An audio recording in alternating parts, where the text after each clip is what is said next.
Pandian store தொடரில் ராஜு சாப்பிட கூப்பிடுறாங்க, வரமாட்றாங்க. டான்ஸ் போட்டியில் கலந்துக்க அவங்களுக்கு அனுமதி யாரும் கொடுக்கல. யாரும் போக வேணான்னு சொல்கிறதுனால கொஞ்சம் கோபமாக இருக்கிறாங்க. சாப்பிட உட்காடுறாரு கதிர், எல்லாம் உட்காடுறாங்க. ராஜு சாப்பிடவே இல்லைன்னு சொல்கிறதுனால ராஜியை கூட்டிக்கிட்டு வெளியே போகிறாரு. ஒரு விஷயமா பேசணும் வாழ்றாரு. எதுக்கு வெளியே கூப்பிட்றேன்னு கேட்குறாரு. போகிற வழியில் டீ சாப்பிட்லாமா, டிஃபன் சாப்பிட்லாமான்லாம் கதிர் கேட்குறாரு. ராஜி எதுக்கும் வேணான்றாங்க. எனக்கு டான்ஸுக்கு போகிறதுக்கு மட்டும் அனுமதி வாங்கி கொடுன்னு சொல்லி ராஜி திரும்ப அதையே பேசுகிறாங்க. கதிர் எவ்வளோ சொல்லி பார்க்குறாரு. நீ 10 லட்ச ரூபா பணம் கிடைக்குன்றதுனால தானே அந்த போட்டியில் கலந்துக்கணும்னு ஆசைப்படுற, அது எனக்கு கொடுக்கணும்னு நினைக்கிற அப்படின்னு கேட்குறாரு. நான் ஏன் உனக்கு கொடுக்க போகிறேன், எனக்கு தேவை, நான் கலந்துக்கணும்னு ஆசைப்பட்றேன், அவ்வளோதான், எனக்கு நம்பிக்கை இருக்குது அப்படின்னு ராஜி சொல்கிறாங்க. பழனி மற்றும் சரவணனோடு உட்காந்துருக்கிற பாண்டியன் கடையோட கணக்கு வழக்குகளை பற்றி பேசுகிறாரு. யாருக்கு காசு கொடுக்கணும், எங்கே போகணும், வரணுன்னு பேசிக்கிட்டு இருக்கிறாரு. அங்கே உட்காந்துருக்கிற செந்தில் பேப்பர் படிச்சுக்கிட்டு ஒரு மாதிரி நக்கலாக பேசிக்கிட்டு இருக்கிறான். நான் பெரிய ஆஃபீஸர் அப்படின்ற மாதிரி.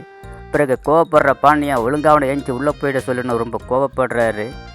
நீங்களாம் காலையிலேயே வேலைக்கு போகணுமா, நைட்டு தான் வரணுமா, நான்லாம் அப்படி போவேன் இப்படி போவேன், நான் கவர்மெண்ட் ஆஃபீஸர் அப்படின்னு சொல்லி செந்தில் நக்கலாக பேசிக்கிட்டு இருக்கிறான். கோவப்படுறாரு பாண்டியன். பிறக்கும் போதே கவர்மெண்ட் ஆஃபீஸ்லாம் போய் உட்காந்துருந்தியா அப்படின்னு ரொம்ப கோவப்படுறாரு பாண்டியன். திரும்பவும் ராஜு வரா.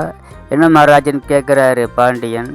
அந்த டான்ஸுக்கு போகிற விஷயமா பேசாத இருந்தால் பேசாத, வேறு ஏதாவது பேசுகிறதா இருந்தால் பேசு அப்படின்னு சொல்கிறாரு. இல்லைம்மா, நான் அதை பற்றி தான் பேசணும், எனக்கு போகிறதுக்கு அனுமதி வேணும்னு கேட்குறாங்க. ஏம்மா, நான் படித்து சொல்லிட்டேன், திரும்ப அதையே பேசிக்கிட்டு இருக்கிறேன் அப்படின்னு பாண்டியன் சொல்கிறாரு.